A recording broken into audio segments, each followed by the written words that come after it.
दुसरा राजे अध्याय 4। एकदा संदेष्ट्यांच्या शिष्याच्या स्त्रियांपैकी एकीने अलिशाकडे गाऱ्हाणे केले। ती म्हणाली, तुझा सेवक माझा नवरा मरून गेला आहे। तुला ठाऊक आहे की तो परमेश्वराचे भय बाळगणारा होता। त्याचा सावकार माझ्या 2 पुत्रास दास करून नेण्यास आला आहे। अलिशाने तिला विचारले, मी तुझ्यासाठी काय करू हे मला सांग। तुझ्या घरात काय काय आहे? ती म्हणाली, 1 घडा तेलाशिवाय आपल्या दासीच्या घरात काही एक नाही। तो तिला म्हणाला, तू जा आणि बाहेरून आपल्या शेजाऱ्यांपाजाऱ्यांकडून बरीचशी रिकामी भांडी मागून आण। मग आपल्या पुत्रांसह घरात जाऊन दार बंद कर व त्या सर्व भांड्यात तेल ओत आणि भांडे भरेल ते बाजूला ठेव। ती त्याजपासून गेली आणि आपल्या पुत्रांसह आपल्या घरात जाऊन तिने दार बंद केले। ते तिच्याकडे भांडी आणीत ती भरीत जाई। सर्व भांडी भरल्यावर ती आपल्या पुत्रास म्हणाली, मला आणखी 1 भांडे आणून द्या। त्यांनी म्हटले, आता एकही भांडे उरले नाही। तेव्हा तेल वाढावयाचे राहिले। तिने जाऊन देवाच्या माणसास हे सांगितले। तो म्हणाला, जा, तेल विकून आपले कर्ज फेड व जे शिल्लक राहील त्यावर आपला व आपल्या पुत्रांचा निर्वाह कर। एके दिवशी असे झाले की अलिशा शुनेम येथे गेला। तेथे एक थोर स्त्री राहत होती। तिने त्यास आग्रह करून जेवावयास लाविले। पुढे तो त्या वाटेने जाई तेव्हा तेथे जेवावयास उतरत असे। ती आपल्या नवऱ्यास म्हणाली, हा पुरुष वारंवार या वाटेने जातो। हा कोणी देवाचा पवित्र माणूस आहे असे मला दिसते। यास्तव धाब्यावर आपण एक लहानशी खोली करू आणि त्याच्यासाठी 1 खाट, 1 मेज, 1 खुर्ची व 1 समई अशी तिच्यात ठेवू। म्हणजे तो आपल्याकडे येईल तेव्हा त्या खोलीत उतरत जाईल। एके दिवशी असे झाले की तो तेथे येऊन त्या खोलीत उतरला व तेथे निजला।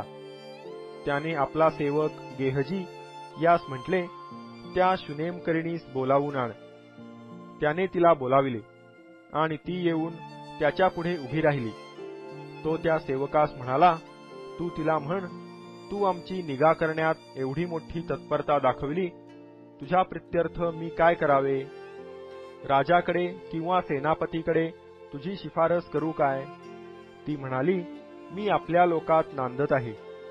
त्याने आपल्या सेवकाला विचारिले, हिच्या प्रित्यर्थ काय करावे? गेहजी म्हणाला, तिला काही मूलबाळ नाही, तिचा नवरा वृद्ध आहे। त्याने म्हटले, तिला बोलाव। त्याने बोलावल्यावर ती येऊन दारी उभी राहिली। तो तिला म्हणाला, वसंत ऋतू पुनरपी येईल तेव्हा तू पुत्रास उराशी धरशील। ती म्हणाली, छे छे, माझे स्वामी, देवाचे माणूस, आपल्या दासीची वंचना करू नका। पुढे अलिशाने सांगितल्याप्रमाणे त्या स्त्रीस गर्भ राहिला आणि वसंत ऋतू पुनरपी आला तेव्हा तिला पुत्र झाला। तो मुलगा वाढून मोठा झाल्यावर एके दिवशी लोक पिकाची कापणी करीत होते। तेथे तो बाहेर कापणाऱ्यांकडे आपल्या बापाकडे गेला। तो आपल्या बापास म्हणाला, अरे रे, माझे डोके, माझे डोके। त्याने आपल्या चाकरास सांगितले, यास त्याच्या आईकडे उचलून ने। त्याने त्यास त्याच्या आईकडे नेले। तो 2 प्रहरपर्यंत तिच्या मांडीवर होता आणि मग मृत्यू पावला। तेव्हा तिने त्यास वरती नेऊन देवाच्या माणसाच्या खाटेवर ठेवले व दार बंद करून घेऊन ती खाली उतरली। आपल्या नवऱ्यास हाक मारून ती म्हणाली, 1 नोकर व 1 गाढव लवकर माझ्याकडे पाठवून द्या, म्हणजे मी देवाच्या माणसाकडे झटकन जाऊन येते। तो म्हणाला, तू आज त्याचकडे का चाललीस? आज काही चंद्रदर्शन किंवा शब्बात नाही? ती म्हणाली, काही चिंता नाही। गाढवावर खोगीर घालून ती बसली आणि नोकरास म्हणाली, तू हे एकसारखे हाकीत ने। मी सांगितल्या वाचून ते हाकण्याचे सोडू नको। मार्ग क्रमिता क्रमिता ती कर्मेल पर्वतावर देवाच्या माणसाजवळ जाऊन पोहोचली। तिला दुरून पाहून देवाचा माणूस आपला सेवक गेहजी यास म्हणाला, ती पहा, शुनेमकरीण। धाव, तिला सामोरा जा आणि तिला विचार, तू खुशाल आहेस ना? तुझा नवरा खुशाल आहे ना, मूल खुशाल आहे ना? तिने म्हटले, सर्व खुशाल आहेत. डोंगर चढून देवाच्या माणसापाशी आल्यावर तिने त्याचे पाय धरिले. गेहजी तिला एकीकडे लोटावयास जवळ गेला, तेव्हा देवाचा माणूस त्यास म्हणाला, तिला हात लावू नको, तिचे मन व्याकुळ झाले आहे. परमेश्वराने ही गोष्ट मजपासून लपवली आहे, कळविली नाही. ती म्हणाली, मी स्वामींकडे पुत्राचा वर मागितला होता काय? माझी वंचना करू नका असेच मी म्हटले होते ना. तेव्हा अलीशा गेहजीस म्हणाला, कमर बांध आणि माझी काठी हाती घेऊन निघ. वाटेने कोणी भेटल्यास सलाम करू नको, कोणी सलाम केल्यास त्यास उलट सलाम करू नको. माझी काठी नेऊन त्या मुलाच्या तोंडास लाव. तेव्हा त्या मुलाची आई म्हणाली, परमेश्वराच्या व आपल्या जीविताची शपथ, मी आपल्याला सोडावयाची नाही. तेव्हा तो उठून तिच्या मागून चालला. गेहजीने पुढे जाऊन त्या मुलाच्या तोंडास काठी लाविली, पण त्याने आवाज किंवा हालचाल केली नाही. तो अलीशाकडे परत येऊन म्हणाला, मूल काही जागे होत नाही. अलीशा घरात आला तेव्हा मूल मरून आपल्या खाटेवर पडले आहे असे त्याने पाहिले. मग त्याने एकट्याने आत जाऊन दार लावून घेतले व परमेश्वराची प्रार्थना केली. माडीवर जाऊन त्या मुलावर पडून त्याने आपले तोंड त्याच्या तोंडाला, आपले डोळे त्याच्या डोळ्यांना, आपले हात त्याच्या हातांना लाविले. त्याच्यावर त्याने पाखर घातली, तेव्हा मुलाच्या देहास ऊब आली. मग त्याला सोडून तो घरात इकडे तिकडे फिरू लागला व पुन्हा वर चढून त्या मुलावर त्याने पाखर घातली. तेव्हा मुलाने 7 वेळा शिंकून डोळे उघडले. तेव्हा त्याने गेहजीस हाक मारून सांगितले, त्या शुनेमकरीणीस बोलाव. त्याने बोलाविल्यावर ती त्याजकडे आली. तो तिला म्हणाला, आपल्या पुत्राला उचलून घे. ती आत जाऊन त्याच्या पाया पडली.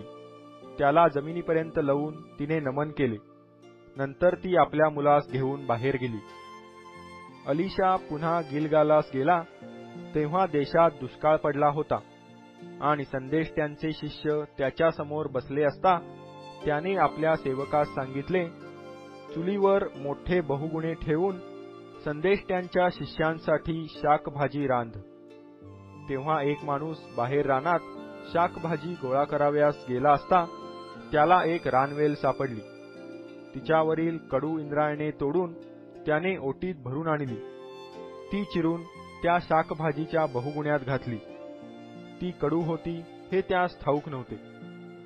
त्यांनी ती भांड्यातून काढून त्या माणसास वाढिली. ती खाताच लोक ओरडून म्हणाले, देवाच्या माणसा, बहुगुण्यात मरण आहे, त्यांच्याने ते खाववेना. अलीशा म्हणाला, थोडे सपीठ आण. ते त्याने त्या बहुगुण्यात टाकून त्यास म्हटले, आता ह्या लोकांना ते वाढा, म्हणजे ते खातील. मग त्या बहुगुण्यात काही अपायकारक पदार्थ राहिला नाही. बाल शालिशा येथला कोणी मनुष्य आपल्या प्रथम उपजातील जवाच्या 20 भाकरी आणि धान्याची हिरवी कणसे पोत्यात घालून देवाच्या माणसाकडे घेऊन आला. अलीशा त्यास म्हणाला, या माणसास हे वाटून दे, त्यांना हे खाऊ दे. त्याचा सेवक म्हणाला, काय 100 माणसास एवढेसे वाटून देऊ? तो म्हणाला, हे लोकास वाटून दे, त्यांना हे खाऊ दे. परमेश्वर म्हणतो, त्यांनी खाल्ल्यावर ह्यातून काही उरेलही. तेव्हा त्याने ते लोकास वाढिले आणि परमेश्वराच्या वचनाप्रमाणे त्यांनी ते खाल्ल्यावर काही उरले.